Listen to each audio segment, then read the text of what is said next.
Hi guys, I am Ravinder Pathak and welcome to Bozon Meditech. आज के video में हम डिस्कस करेंगे how to choose best medical university. काफी बच्चों की क्वेरी आती है मेरे पास और पूछते सर एक बेस्ट मेडिकल यूनिवर्सिटी बताइए जिसमें हमें एडमिशन लेना है, बेस्ट कंट्री बताइए। तो मैं आप लोगों को बता दूं, मैं पहले भी इस टॉपिक पे वीडियो बना चुका हूं कि आप कैसे अपने लिए एक बेस्ट मेडिकल यूनिवर्सिटी चूज कर सकते हैं, कैसे अपने लिए एक बेस्ट कंट्री चूज कर सकते हैं। तो ये बेसिक बातें हो गई हैं, बिकॉज एक बेस्ट मेडिकल यूनिवर्सिटी अगर आपने चूज करना है तो उसके जो एलिजिबिलिटी क्राइटेरिया है वो बेसिक मुझे लगती है लाइक कि गवर्नमेंट यूनिवर्सिटी होना चाहिए, मोर देन 100 ईयर्स ओल्ड होना चाहिए, काफी स्टूडेंट्स के बैच पास आउट होना चाहिए, जिस सिटी में लोकेटेड है वो सिटी में पॉपुलेशन अच्छा होना चाहिए, सो दैट आप लोगों का क्लिनिकल एक्सपोजर अच्छा हो। इसके अलावा कंट्री एक अच्छी कंट्री हो, कंट्री में क्लाइमेट वगैरह ये सारी चीजें भी ध्यान में रखना है। इसके बाद उस यूनिवर्सिटी के फैकल्टी हैं, उनकी इंग्लिश कैसी है, फ्लुएंट है या नहीं है, ये बातें आपने देखना। तो ये सारी ओवरऑल आप अगर सर्च करेंगे और ये सारी क्राइटेरिया अगर किसी यूनिवर्सिटी को मीट करता है तो वो यूनिवर्सिटी आपके लिए एक बेस्ट मेडिकल यूनिवर्सिटी हो सकती है। तो ये बेसिक बातें हैं। इसके अलावा आज हम बात करेंगे कि और क्या क्या बातें हैं जो आपने ध्यान में रखना, कौन कौन से पॉइंट ऑफ व्यू है जिससे आपने देखना कि एक बेस्ट मेडिकल यूनिवर्सिटी जो पहले थी एट प्रेजेंट वो है या नहीं है। बिकॉज होता क्या है गाइस कि आप लोग देखते हैं कि जो बेस्ट मेडिकल यूनिवर्सिटी है उसमें काफी बच्चे, इंडियन बच्चे स्टडी कर रहे हैं। उसके बाद जब वो पास आउट हुए तो पास आउट होने के बाद जो लाइसेंसिंग एग्जाम दिया उसमें उनका पासिंग रेशियो काफी अच्छा रहा। जरूरी नहीं है कि जो मेडिकल यूनिवर्सिटी आज से 2-3 साल पहले अच्छी थी एट प्रेजेंट वो अच्छी मेडिकल यूनिवर्सिटी होगी, क्योंकि गाइस आप लोग देखते हैं कि पासिंग परसेंटेज क्या है एमसीआई का, कि उस मेडिकल यूनिवर्सिटी से जो बच्चे पास हुए उन्होंने एमसीआई में कितना अच्छा किया है, कितने ज्यादा स्टूडेंट्स उस मेडिकल यूनिवर्सिटी में अभी तक स्टडी कर रहे हैं या किए हैं या उनके बैच पास आउट हुए। तो ये सारी चीजें आप देखते हैं, लेकिन जो हमें देखना है वो मेन पॉइंट ये है जो आपने जरूर से ध्यान रखना है कि जो मेडिकल यूनिवर्सिटी आज से 2-3 साल पहले काफी अच्छी थी, रेपुटेड थी, उनकी रेपुटेशन अच्छी थी बच्चों के बीच में, एट प्रेजेंट है या नहीं है। वो मैं आप लोगों को इसलिए बता रहा हूँ कि आप समझिए। एक मेडिकल यूनिवर्सिटी है, पहले वो स्टार्ट होती है, ओल्ड है, गवर्नमेंट है, सारी फैसिलिटी है, उसके अंदर जो बेसिक फैसिलिटी आप लोगों को मिलनी चाहिए वो सभी मिलती है, हॉस्टल में 2 या 3 बच्चे रहते हैं, और ये सभी बातें उस मेडिकल यूनिवर्सिटी को पॉपुलर बनाती है, अच्छी बनाती है। और जब वो मेडिकल यूनिवर्सिटी पॉपुलर हो जाता है तो उसमें ईयर बाय ईयर स्टूडेंट्स काफी इंक्रीज होते हैं, स्टूडेंट्स के बैच काफी जाते हैं इंडिया से। तो ऐसे में क्या होता है कि यूनिवर्सिटी वही है, हॉस्टल्स रूम्स वगैरह उतने ही है, फैकल्टी स्टूडेंट्स का रेशियो उतना ही है, लेकिन स्टूडेंट्स इंक्रीज हो गए। तो guys number of students increase हो जाते हैं यूनिवर्सिटी में, लेकिन फैकल्टी उतनी ही रहती है, हॉस्टल्स उतने ही रहते हैं, रूम्स इंक्रीज नहीं हो रहे हॉस्टल में, फैकल्टी इंक्रीज नहीं हो रहे। और जब स्टूडेंट्स और फैकल्टी का रेशियो है वो नहीं चलता है एक स्टैंडर्ड मेंटेन करके, लाइक पहले 1000 स्टूडेंट्स हैं तो उसमें 100 फैकल्टी हैं, लेकिन अभी 1000, 2000, 3000 स्टूडेंट्स हो गए, 5000 स्टूडेंट्स हो गए, लेकिन फैकल्टी 100 ही है, ये ज्यादा 150 हो गए। स्टूडेंट्स के रेशियो के अकॉर्डिंग फैकल्टी नहीं बढ़े तो डेफिनेटली आप समझ सकते हैं कि जो आपको एजुकेशन क्वालिटी है वो प्रोवाइड नहीं होगी जो आपसे पहले गए हुए बच्चों को प्रोवाइड की गई है। इसके अलावा गाइस कि आप देखेंगे कुछ मेडिकल यूनिवर्सिटी आप लोग देखते हैं कि एमसीआई पासिंग रेशियो काफी अच्छा है, इस मेडिकल यूनिवर्सिटी के बच्चे काफी अच्छे नंबर्स में एमसीआई का एग्जाम क्लियर करते हैं। तो आप ये जरूर ध्यान रखें कि उस मेडिकल यूनिवर्सिटी के बारे में जिस मेडिकल यूनिवर्सिटी के बच्चे काफी नंबर्स में फर्स्ट अटेम्प्ट में एमसीआई का एग्जाम क्लियर कर रहे हैं, क्या उस मेडिकल यूनिवर्सिटी में जो फैकल्टी उनको पहले एमसीआई की कोचिंग दे रही थी, जिस फैकल्टी के नाम पे वो यूनिवर्सिटी पॉपुलर हुई, जिस क्लासेस के नाम पे यूनिवर्सिटी पॉपुलर हुई कि इस मेडिकल यूनिवर्सिटी में इंडिया से फैकल्टी जाता है, एमसीआई की कोचिंग फर्स्ट ईयर से देता है, एमसीआई में अच्छा करते हैं बच्चे, तो आप इन मेडिकल यूनिवर्सिटी में ये जरूर चेक कर लें कि जो फैकल्टी है, क्लासेस जो पहले बच्चों को मिल रही थी कि क्या वो क्लासेस और वो फैकल्टी के थ्रू एट प्रेजेंट में मिल रही है। क्योंकि काफी मेडिकल यूनिवर्सिटीज ऐसी भी हैं जो पहले एमसीआई की कोचिंग क्लासेस प्रोवाइड करती थी, ऑन कैंपस करती थी, अच्छे इंडिया के अच्छे फैकल्टी से करवाती थी, तो वहाँ के क्या वो बच्चों ने अच्छा किया, अच्छे नंबर से अच्छे नंबर्स ऑफ स्टूडेंट्स एमसीआई का एग्जाम क्लियर किए, जिस वजह से यूनिवर्सिटी पॉपुलर हो गई। और जब यूनिवर्सिटी पॉपुलर हुई तो उन्होंने क्या किया कि कोई मतलब इतनी हाई क्वालिटी फैकल्टी को नहीं लेके गए जो अच्छे से आपको समझाए कि एमसीए का कैसे एग्जाम होता है, क्या क्या पढ़ना और कैसे पढ़ना है, और आपको अच्छे से पढ़ाए। वो ऐसे फैकल्टी को ले जाने लगे जो प्रोजेक्टर लगाया, स्लाइडर अप डाउन किया और सिर्फ समझा के आ गए, कोई भी डिस्कस नहीं किया, डिस्कशन क्लासेस नहीं ली, बच्चों के डाउट क्लियर नहीं किए। तो पहले के बच्चे गए उनको मिला, अब जा रहे हैं उनको नहीं मिल रहा है। तो जो पहले के बच्चे हैं वो पहले पास होंगे, तो पहले जो पास हुए तो उस वजह से यूनिवर्सिटी पॉपुलर हुई और उसके नाम पे ही यूनिवर्सिटी को प्रमोट करे जा रहे बच्चों को ले जा रहे हैं। और ये एमबीबीएस की डिग्री है, एमबीबीएस स्टडी है, 1-2 साल में पता नहीं लगता। आप जब तक 5-6 साल की कोर्स है तो 5-6 साल में मान लीजिए अभी 2021 तक यूनिवर्सिटी अच्छा करी है, सब कुछ अच्छा रहा, एमसीए का रिजल्ट अच्छा आया, काफी बच्चे पास हुए उस यूनिवर्सिटी के एमसीए के एग्जाम में, लेकिन अब पॉपुलर हो गई, अब बच्चे जा रहे हैं। नेक्स्ट 5 ईयर तक कैसे पता लगेगा कि अभी भी वो पासिंग रेशियो है या नहीं है? क्योंकि आप जब जाएंगे तब आएंगे, तब तक तो काफी कुछ चेंज हो जाता है। वो फैकल्टी नहीं मिल रहे हैं आपको, वो क्लासेस नहीं मिल रही है, कोचिंग नहीं मिल रही है एमसीए की ऑन कैंपस, तो ये सारी बातें। तो अगर आप ये सभी बातों को हर पॉइंट ऑफ व्यू से अच्छे से चेक करेंगे तो डेफिनेटली आप अपने लिए एक अच्छी मेडिकल यूनिवर्सिटी चूज करेंगे और फ्यूचर में एक अच्छे डॉक्टर बनेंगे और आपकी स्टडी अच्छे से होगी, हैसल फ्री होगी। तो ये वो पॉइंट है गाइस जो आपने स्टार्टिंग से ध्यान में रख के चलना है। सिर्फ आपने ये नहीं देखना है कि पॉपुलर है मेडिकल यूनिवर्सिटी, काफी बच्चे हैं, एमसीए में पासिंग रेशियो भी काफी अच्छा रहा है इस मेडिकल यूनिवर्सिटी का रहा है। अगर वो एट प्रेजेंट भी सेम चीजें हैं तो बहुत अच्छी मेडिकल यूनिवर्सिटी आप चूज कर लीजिए। लेकिन आपसे पहले गए हुए बच्चों के लिए अच्छी थी, लेकिन धीरे धीरे बच्चे इंक्रीज हुए हैं, लेकिन फैसिलिटी उनके अकॉर्डिंग इंक्रीज नहीं हुई है। बिकॉज गाइस जब कोई मेडिकल यूनिवर्सिटी पॉपुलर हो जाती है तो उनमें से बहुत कम मेडिकल यूनिवर्सिटी ऐसी है जो अपनी पॉपुलैरिटी को मेंटेन करके रखती है, वो फैसिलिटी आपको भी मिलती है जो आपसे गए हुए पहले बच्चों को मिली है। नहीं तो क्या है कि जब बच्चे होते हैं तो वो एक बिजनेस इंडस्ट्री की तरह लेते हैं यूनिवर्सिटी को, कि बच्चे इंक्रीज हो गए तो अब हॉस्टल चार्ज बढ़ा दो, ट्यूशन फी बढ़ा दो, इंडियन मेस के चार्जेस बढ़ा दो, हर बात के पैसे मांगो। और इसके अलावा करप्शन भी एक मेन पॉइंट है कि बहुत सारी मेडिकल यूनिवर्सिटी ऐसी है जहां आपको करप्शन दिखेगा। लाइक कि अगर आपको पास होना है तो उसके लिए पैसे दीजिए, या फिर अगर आपकी अटेंडेंस नहीं है या फिर आपके बैक लग गया तो उनके लिए पैसे दीजिए, या आपको एक्सपेल कर दिया जाता है उसके लिए पैसे दीजिए। ये हो सकता है कि यूनिवर्सिटी एंड से हो, फैकल्टी एंड से हो, या फिर आपके एजेंट या कंसल्टेंसी के एंड से भी हो सकता है। ये सारी ट्रिकें भी होती हैं। जब बच्चे इंक्रीज हो गए, यूनिवर्सिटी पॉपुलर हो जाती है तो उनको लगता है कि अब तो बच्चे आएंगे तो हम जैसे मर्जी कर लें। तो जब तक धीरे धीरे उसकी पॉपुलैरिटी कम होती है तब तक आप जो बच्चे जाते हैं पॉपुलैरिटी देख के उनके साथ तो अच्छा नहीं होता है, और वो कहीं ना कहीं अपने आप को ऐसा लगता है, फिर वो ऐसा करते हैं कि उनके साथ कोई ट्रैप हुआ है। तो इन बातों को ध्यान में रखते हुए आप एक मेडिकल यूनिवर्सिटी चूज करें। तो गाइस एक बेस्ट मेडिकल यूनिवर्सिटी चूज करने के लिए आपको ये बातें देखना पड़ेगा कि मेडिकल यूनिवर्सिटी गवर्नमेंट है, मोर देन 100 इयर्स ओल्ड है, entire MBBS course English medium में प्रोवाइड कर रही है, काफी बच्चे स्टडी कर रहे हैं। इसके अलावा भी ये पॉइंट जो मैंने बताया ये भी देखना है। तो इन सभी बातों को आप देखेंगे तो आप समझ सकते हैं कि वो मेडिकल यूनिवर्सिटी जिसमें आप ये सारी चीजें क्राइटेरिया एलिजिबिलिटी फुलफिल हो रही है वो एक ट्रस्ट वर्दी मेडिकल यूनिवर्सिटी है, जहां आपकी स्टडी जर्नी हैसल फ्री ही नहीं, आप ये एक्सपेक्ट कर सकते हैं कि आपकी डिग्री भी उसी मेडिकल यूनिवर्सिटी से कंप्लीट होगी। क्योंकि अभी काफी बच्चे ऐसे भी हैं कि आप देखेंगे ट्रांसफर लेते हैं, यूनिवर्सिटी चूज कर लेते हैं, लेकिन उनको बाद में जाके वहाँ रियलिटी पता लगती है। तो और भी बहुत सारी चीजें जो या तो बच्चे ट्रांसफर ले लेते हैं या फिर बहुत से बच्चे ऐसे भी हैं कि रिटर्न हो जाते हैं इंडिया। इसके अलावा कुछ प्राइवेट मेडिकल यूनिवर्सिटीज भी हैं, काफी बेस्ट मेडिकल यूनिवर्सिटीज हैं, आप उसमें भी जा सकते हैं। लेकिन अगर आप प्राइवेट मेडिकल यूनिवर्सिटी चूज कर रहे हैं किसी कंट्री की तो कम से कम आप ये जरूर देखें कि वो प्राइवेट मेडिकल यूनिवर्सिटी आपको entire MBBS course English medium में प्रोवाइड कर रही हो, more than 50-60 years old medical university हो, इंडियन बच्चे काफी अच्छे नंबर्स में हो, तो आप ट्रस्ट कर सकते हैं कि अगर प्राइवेट भी है तो ये मेडिकल यूनिवर्सिटी ट्रस्ट वर्दी है, जहां आपकी study journey hassle free complete होगी और आप इंडिया रिटर्न होंगे अपनी डिग्री लेके, और वो सेम मेडिकल यूनिवर्सिटी से। ऐसा नहीं कि आप गए किसी और प्राइवेट मेडिकल कॉलेज में थे फिर आपको ट्रांसफर हो लेना पड़ा, या फिर आप को उस प्राइवेट मेडिकल यूनिवर्सिटी के नाम पे किसी और प्राइवेट मेडिकल यूनिवर्सिटी में एडमिशन करा दिया गया। और ऐसा गवर्नमेंट कॉलेज के साथ भी होता है कि आपको एक पॉपुलर मेडिकल यूनिवर्सिटी के नाम पे किसी और मेडिकल यूनिवर्सिटी में एडमिशन करा दिया जाता है। तो ये सारी बातें कैसे ध्यान रखना है कि आप जिस मेडिकल यूनिवर्सिटी में गए उसी में एडमिशन होना चाहिए। तो मेरा एक प्रीवियस वीडियो है वो आप देख सकते हैं, उसमें मैंने आपको बिल्कुल डिटेल में बताया कि किन किन बातों का आपने एडमिशन से पहले ध्यान रखना है। ये सारी बातें जो मैंने बताई, इसके अलावा कुछ पेरेंट्स ऐसे भी होते हैं जो चेक ये करते हैं कि क्या उस मेडिकल यूनिवर्सिटी में जो पहले से स्टूडेंट्स हैं उनसे बात हो जाए, उनके थ्रू आपको पता लगे कि क्या रियलिटी क्या है। तो मैं आपको यहाँ बता दूंगा कि सभी बच्चे जेन्युइन बातें आपको नहीं बताते हैं, बिकॉज उनको आप समझिए कि एक बच्चा किसी यूनिवर्सिटी में ऑलरेडी स्टडी कर रहा है और आप नंबर किससे मांग रहे हैं, या किसी कंसल्टेंसी से या एजेंट से नंबर मांग रहे हैं। तो कंसल्टेंसी या एजेंट या तो आपको उन बच्चों का नंबर देगा जो उनके लिए वो बच्चे वहां पे हिडन एजेंट हो चुके हैं, उनके लिए काम कर रहे हैं, या फिर वो बच्चे अगर वो बच्चे सही भी हैं, अच्छे हैं, तब भी वो अपने कंसल्टेंसी या किसी कंसल्टेंसी के अगेंस्ट नहीं बोलेगा।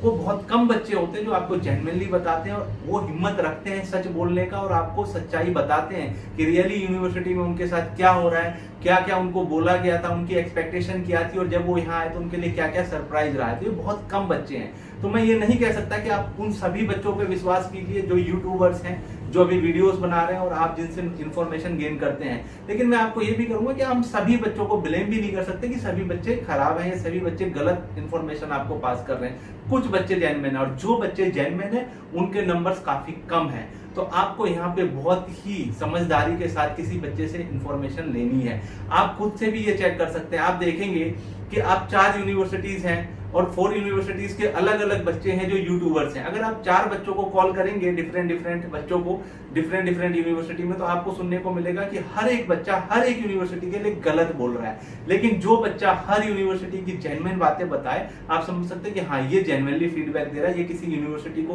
उतना बढ़ा चढ़ा के ना तो अच्छा बता रहा है और ना ही बिल्कुल ही कम बता रहा है। आपको ऐसा फील नहीं होगा कि ये एज ए कंसल्टेंट मैं किसी से बात कर रहा हूं और वो आपको कन्विंस करने की कोशिश कर रहा है। तो बच्चे हैं ऐसे, अच्छे बच्चे भी हैं जो आपको जेन्युइनली बताएंगे, तो आप ऐसे बच्चे पे ट्रस्ट करें और आप अच्छे खुद से आप कंसल्टेंसी से डायरेक्ट बात कीजिए, अच्छे से बात कीजिए। जो भी आपकी रिक्वायरमेंट है वो पहले बताइए। अगर वो रिक्वायरमेंट को फुलफिल करते हैं तो आप एडमिशन लीजिए। अदरवाइज और भी यूनिवर्सिटीज हैं, आप उसको चूज कर सकते हैं। जरूरी नहीं है कि जो काफी पॉपुलर है आपने वही भी जाना है। जो पॉपुलर नहीं है, जो पॉपुलर हुई है, उन्होंने अच्छी फैसिलिटी दी है तब जाके वो पॉपुलर हुई है। लेकिन वहाँ काफी ऐसी भी यूनिवर्सिटी है जो अभी पॉपुलर हो रही है, 4-5 सालों से अच्छे बच्चों का बैच गया है उसके अंदर। तो आप ये भी देख सकते हैं कि अभी वो पॉपुलर हो रही, तो हो सकता है कि आपका बच्चा अगर उसमें जाए तो उसको वो सभी फैसिलिटी मिले जो काफी बड़ी यूनिवर्सिटी है जो काफी पॉपुलर हो चुकी है उसमें नहीं मिल रही है। पॉपुलर होने के बाद मैंने पहले बताया करप्शन, ट्यूशन फीस और हॉस्टल में ओवर क्राउडिंग, ये सारी बातें तो आम हो जाती हैं। तो आपने ये ध्यान में रखना है। इसके अलावा हॉस्टल भी आपने जरूर ध्यान रखना है, बिकॉज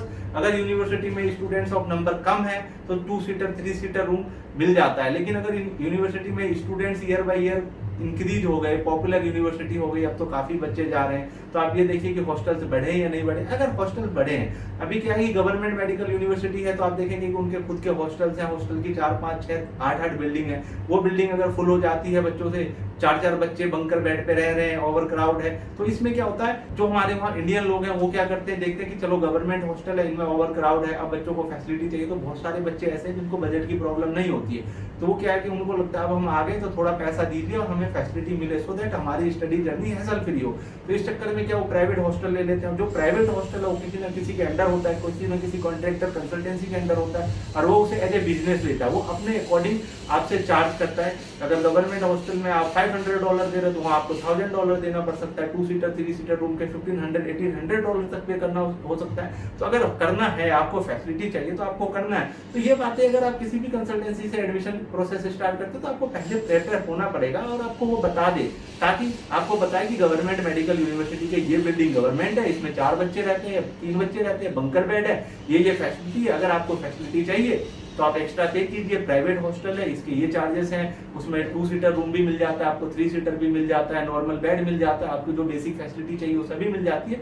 और आपको स्टार्टिंग में पता है तो दैट्स इट, आप पैसा पे कीजिए, आपका अगर अफोर्ड कर सकते हैं तो आप उसमें जा सकते हैं। लेकिन अगर आप वहां जाने के बाद ये बातें पता लग रही है तो आप सरप्राइज होंगे और आपका बजट इतना ज्यादा नहीं है और बजट इंक्रीज हो गया तो कहीं ना कहीं फाइनेंशियल बर्डन आएगा आप पे, आपके पेरेंट्स पे। तो ये बात जरूर ध्यान रखिए। इसके अलावा गाइस मैं आप लोगों को फिर एक बार बता दूं कि यूट्यूब पे काफी सारे स्टूडेंट्स हैं, मेडिकल यूनिवर्सिटी के स्टूडेंट्स हैं जो वीडियोस बना रहे हैं। आप उनके ट्रैप में ना फंसे। इन्फॉर्मेशन गेन करना है तो सिर्फ आप देखिए, हो सकता है कि आपको लगा कि सर क्यों बोल रहे हैं, हो सकता है मैं भी गलत हो सकता हूँ, तो जरूरी नहीं है कि आप मेरी भी सुनिए। आप खुद से अपना दिमाग लगाइए, एक बच्चे को कॉल करके और सिर्फ उस पर ही ट्रस्ट ना करिए। आप 2, 3, 4 बच्चों को करेंगे कॉल तो आपको पता लगेगा कि वो कुछ और बता रहा है, वो कुछ और बता रहा है, वो कुछ और बता रहा है, और आप इस डिसीजन पे पहुंच जाएंगे कि कौन सी यूनिवर्सिटी बेस्ट है और कौन सा बच्चा है जो जेन्युइन आपका हेल्प कर रहा है। सो सेम कंडीशन है कंसल्टेंसीज के साथ। आप कंसल्टेंसियों को भी कॉल करेंगे, वो भी डिफरेंट कंसल्टेंसी, उनके डिफरेंट प्रोसेसिंग फीस और वो अलग चलग ही बताएंगे। हर यूनिवर्सिटी के बारे में अगर आप किसी भी कंसल्टेंसी को कॉल कर रहे हैं तो वो बताएंगे नहीं 2 सीटर रूम है या 3 सीटर रूम है, बहुत अच्छी यूनिवर्सिटी है। लेकिन अगर वहीं किसी आपको जेन्युइन कंसल्टेंसी को कॉल करेंगे, आप भोजन मेडिटेक को कॉल करेंगे, भोजन मेडिटेक हमेशा आपको ये बताता है कि नहीं यूनिवर्सिटी में 2 सीटर है या नहीं है, 2 सीटर रूम है तो वो कितना है और आपको मिलेगा या नहीं मिलेगा, जो भी चीजें हैं आपको जेन्युइनली बताएगा। अगर आपको एक बेस्ट मेडिकल यूनिवर्सिटी चूज करना है, एक बेस्ट कंट्री की बेस्ट मेडिकल यूनिवर्सिटी होने के लिए क्या क्या क्राइटेरिया एलिजिबिलिटी है वो तो मैंने आपको बता दिया। लेकिन यहाँ पे क्या होता है कि यूनिवर्सिटी में आप जब जाते हैं इनिशियल प्रॉब्लम्स होती है, वो इनिशियल प्रॉब्लम्स कुछ भी हो सकता है, आपके हॉस्टल से रिलेटेड, फूड से रिलेटेड, आपको ये सारी प्रॉब्लम जो होगी इनिशियल स्टार्टिंग में, इसके लिए मेंटली प्रिपेयर होकर जाना पड़ेगा।